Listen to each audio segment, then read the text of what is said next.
Hello, welcome to Yellow Farmhouse Makes, formerly known as Julie's Creative Life.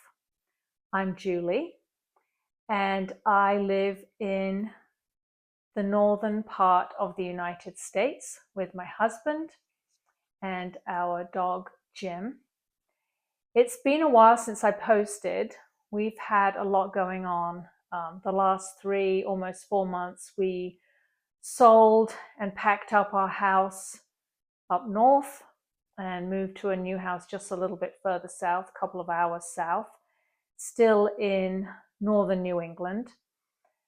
And in between doing that, we have had a couple of trips to Washington, D.C., and a trip to Sicily, and also a visit from my mom, who came over from the UK to celebrate her 80th birthday. So we've had a lot going on, but things are finally settling down. So I thought I would sit down and record a podcast and then just share a few clips of things that have been going on this summer that might be of interest to you. So let's talk about what I'm wearing currently. It is the Summer Camp Kerchief by Ashley R. Adams, and I made it in Knitting for Olive Pure Silk in the colorway Copper. And it's just a nice little neck warmer while the weather is that in-between stage. I will put a picture here. I would absolutely make another 1 or 2 because I think they would be great gifts. They're quite quick to make. So my knitting plans are for this winter to make a pair of Christmas socks, which I always do using the newest West Yorkshire Spinners colorway, which is en route to me currently. It's called Mulled Wine, and it has some sparkle in it, and if I remember, I'll put a picture of it up right here. So I'm looking forward to getting those on the needles ready for December.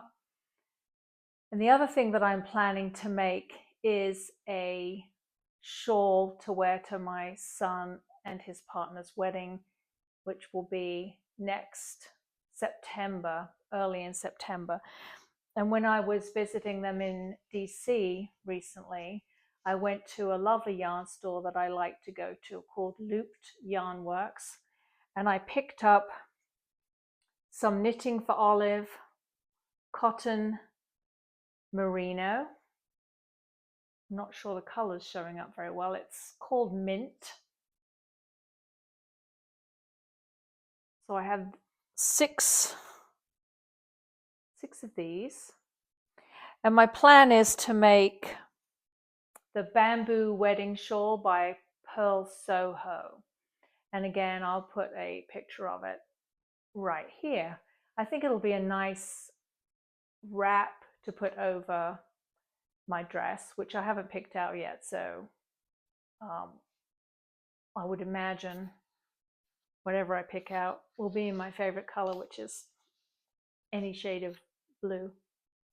More than likely it's a navy blue, which I think would look nice with this mint color. And since it's an outdoor wedding, it'll be nice to have something to throw over your shoulders once it cools down a little bit in the evening. So I'm looking forward to getting that shawl on the needles too. So 2 upcoming projects, a pair of socks and a shawl.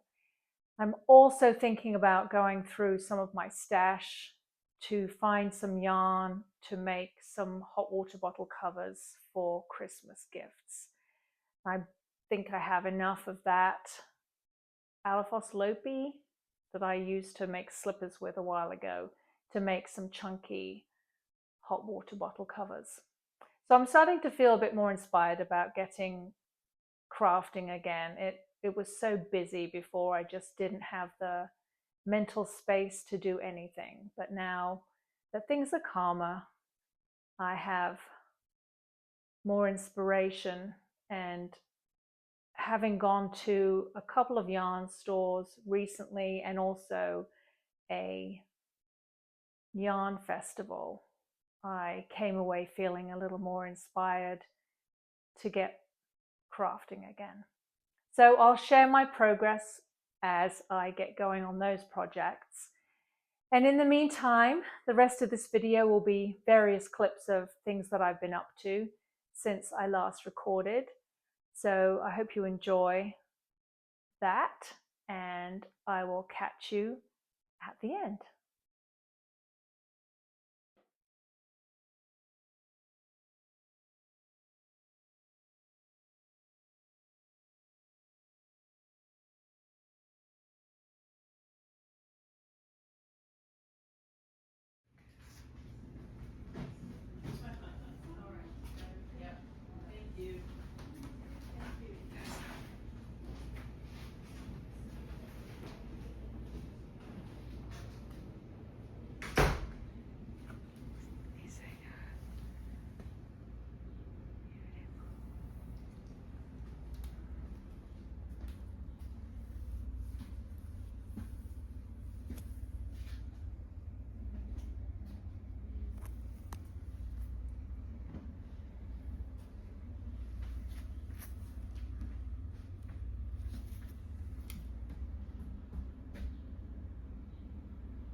This amazing bonsai is 400 years old.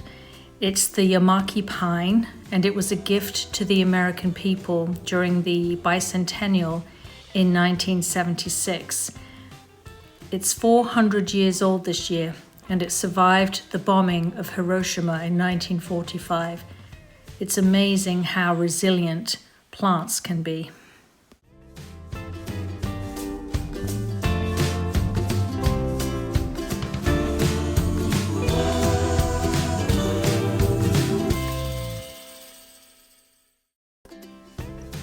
These are the Capitol columns in the National Arboretum. There's 22 Corinthian columns that were part of the United States Capitol from 1828 to 1958, and these were placed in the 20 acres of open meadow known as the Ellipse Meadow.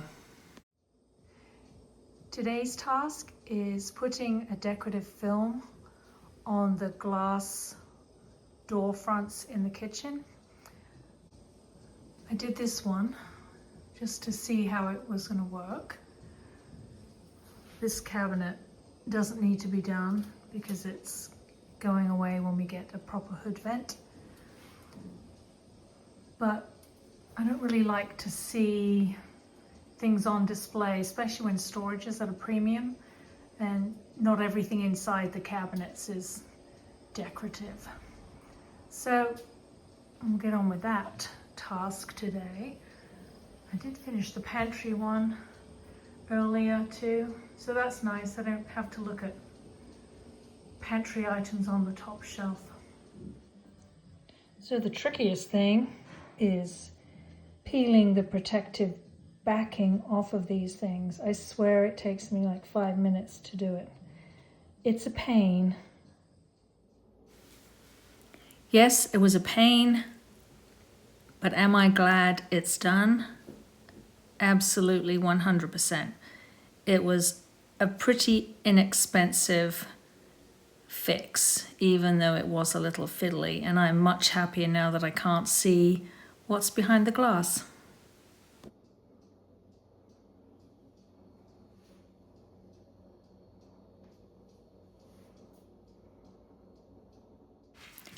With my mom visiting, we decided to refresh the guest bathroom at the house. So we took out an old sink cabinet and mirror and light fixture and put in a new one, which I like a lot better and it has more storage. Before my trip to Sicily, I decided to have a go at self-drafting a beach cover-up. I am not the most talented of sewists, so it's not perfect, but it totally did the job while I was away, covering up my swimsuit, walking down to the beach. But the thing I was most proud of was making my own bias binding, something that I had never done before. So there is a photo of the finished object. It is an oversized caftan looking thing with some elasticated ruching, whatever that's called, at the waist. And I was pretty happy with how it turned out.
And now for something completely different.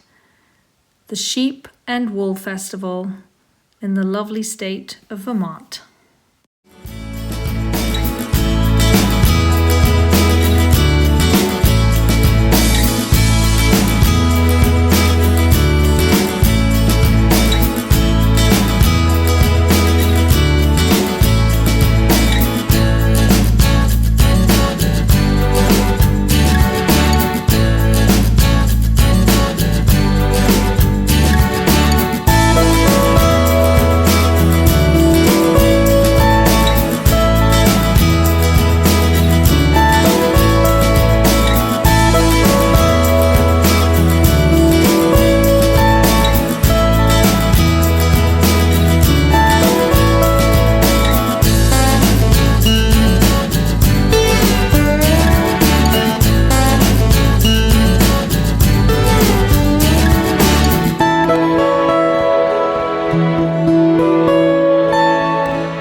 A friend stopped by and gave me some honey nut squash, which is absolutely delicious, but I also decided to save the seeds so that I can plant some of these in the garden that I will have next year. So the first thing you do is scoop out the seeds and then put them in a jar of water with a lid on very loosely, just so that the seeds can begin to ferment just a tiny bit, and it helps break down the gelatinous coating. Once it's sat in the jar for a couple of days, then you take it out and rinse it, get rid of all the orange pulp, and then lay them out to dry, ready to store.